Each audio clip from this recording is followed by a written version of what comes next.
बोलिए बिहारेश्वर महादेव की संडे का पता नहीं है। सभी लोग ध्यान दें। इस समय बरसात का मौसम चल रहा है और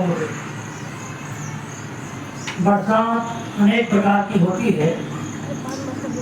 एक वर्षा यह भी हो रही है कि आचार्य जी के द्वारा सभी बच्चों को ज्ञान की वर्षा कराई जा रही है। कहा गया है सदगुरु ज्ञान बदरिया वर्षे, बागा में वर्षे बगीचा में वर्षे, सदगुरु ज्ञान बदरिया वर्षे। तो सदगुरु के ज्ञान रूपी बादल बरस रहे हैं। जो लाभ लेना चाहते हैं वह लाभ ले सकते हैं। गुरु पूर्णिमा का पर्व आ रहा है। यह गुरु पूर्णिमा का पर्व प्रतिवर्ष आता है।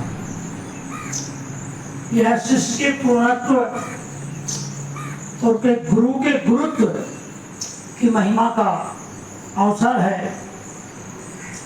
गुरु की महिमा के द्वारा शिष्य पूर्णत्व को प्राप्त करता है और हमारे यहाँ शास्त्रों में कहा गया है कि जो शिष्य को अंधकार से प्रकाश की ओर ले जाते हैं वही गुरु हैं। अज्ञान रूपी अंधकार और ज्ञान रूपी प्रकाश की ओर जो हमको ले जाते हैं वही गुरु हैं। तो हम सबको चाहिए कि गुरु पूर्णिमा के गुरु पर्व को विशेष रूप से मनाएं और अपने जीवन में नई नई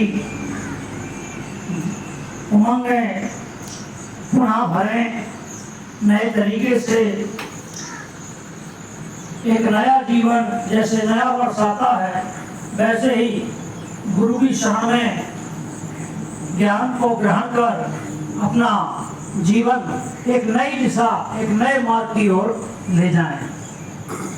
क्योंकि संसार में मनुष्य जब तक रहता है और जब तक सांसारिक कार्यों में लिप्त रहता है तो वह केवल अपना पेट भरना, अपने परिवार का इतने के सिवाय और उसको कुछ दिखाई नहीं देता। लेकिन जब संतों के सानिध्य में, गुरुओं के सानिध्य में व्यक्ति आता है तो उसका जीवन चहुमुखी हो जाता है, चारों तरफ देखने वाला हो जाता है, सर्वत्र देखने वाला हो जाता है। वह सबके प्रति प्रेम, सबके प्रति लगाव, भाव, दया, क्षमा सभी के प्रति रखता है। यह स्थिति उसके पास तभी आती है जब वह संतों का संग करता है, गुरुओं का संग करता है। तो हमारा सभी से आग्रह है कि गुरु पूर्णिमा का पर्व आने वाला है। 21 तारीख को इस वर्ष गुरु पूर्णिमा पड़ रही है। सभी लोग कुछ ना कुछ कार्यक्रम जो है गुरु पूर्णिमा के अवसर पर अवश्य करें। चाहे योग का ही कार्यक्रम रखें, लेकिन गुरु पूर्णिमा पर कोई ना कोई कार्यक्रम अवश्य करना चाहिए। चाहे बिहारेश्वर धाम में करें और चाहे जहाँ जहाँ जिसकी जैसी व्यवस्था हो वहाँ करें। लेकिन गुरु पूर्णिमा के पर्व पर जैसे हम अनेक पर्वों को मनाते हैं ऐसे गुरु पर्व, गुरु पूर्णिमा को भी जरूर मनाएं। का समर्थन करिए। और वर्षा का मौसम चल रहा है तो एक प्रकृति से जुड़ने का बहुत अच्छा अवसर है। हम यदि वृक्षों को वृक्षारोपण करें, वृक्ष लगाएंगे तो हमारा जीवन जो इस समय संकट में है, दुखमय है, वह आगे चलकर सुखमय हो जाएगा। कहा गया है एक वृक्ष 100 पुत्र समान, इन्हें लगा करिए सम्मान। बिल्कुल सही। देखिए अपने एक दिन की बात है, हम एक की बात करें। एक दिन में हम सभी लोगों को 550 लीटर ऑक्सीजन की आवश्यकता पड़ती है। एक दिन में कितनी? 550 लीटर ऑक्सीजन की आवश्यकता पड़ती है।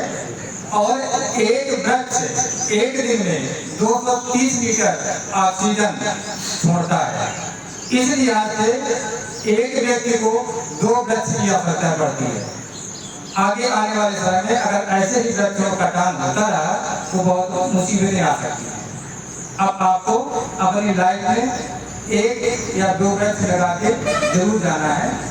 लाइफ में एक या दो वृक्ष होने चाहिए। कुछ लोग कहते हैं जमीन नहीं है, खेती सबके पास है, अगर एक खेत के किनारे एक वृक्ष लगा दोगे तो जिंदगी रहेंगे।